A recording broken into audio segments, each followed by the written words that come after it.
നമസ്കാരം. 12 രാശികളുടെ പ്രത്യേകതകളിൽ വൃശ്ചികം രാശിയെക്കുറിച്ചിട്ടാണ് ചെറുതായിട്ടൊന്ന് പറയുന്നത്. ഓരോരുത്തരുടെയും ജീവിതം ഓരോരോ വിധത്തിൽ രൂപപ്പെടുന്നതിന് പല കാരണങ്ങളുണ്ട്. 12 രാശികളും ഓരോ തരം മനോഘടനയാണ് പ്രദാനം ചെയ്യുന്നത്. ചൊവ്വയുടെ 2ാമത്തെ രാശിയായ വൃശ്ചികം ജ്യോതിഷ് ചക്രത്തിലെ 8ാമത്തെ രാശിയാണ്. സ്ഥിരത്വവും ജലഭൂതസ്ഥിതിയും സ്വർണ്ണ നിറവുമാണ് ഇതിനുള്ളത്. ഈ രാശി പകൽ ബലമുള്ളതും തേളിൻ്റെ രൂപം കൽപ്പിക്കപ്പെട്ടതുമാണ്. മനസ്സിൻ്റെ കാരകനായ ചന്ദ്രൻ്റെ നീചരാശിയാണ്. വിശാഖം, കാല്, അനിഴം, തൃക്കേട്ട ഈ രാശികൾ ഇതിൽ ഉൾപ്പെടുന്നുണ്ട്.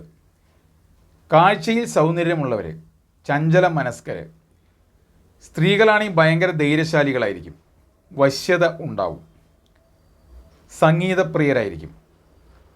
നല്ല പരിശീലനം കിട്ടിയാലോ വിദ്വാൻമാരാവും. കർമ്മകുശലത, ശ്രേഷ്ഠത, അഭിമാനബോധം, സൂത്രശാലി, ചെറിയ നുണ പറയാൻ ഇഷ്ടപ്പെടുന്നവർ, ജനനേന്ദ്രിയ സംബന്ധമായ രോഗങ്ങൾ പിടികൂടാൻ സാധ്യത. ഗുരുവും ചന്ദ്രനും സൂര്യനും ഈ രാശിക്ക് അനുകൂലമാണ്. ഇവർ നല്ല സ്ഥാനത്ത് നിൽക്കുകയാണെങ്കിൽ അത്യുന്നത പദവി ലഭിക്കും.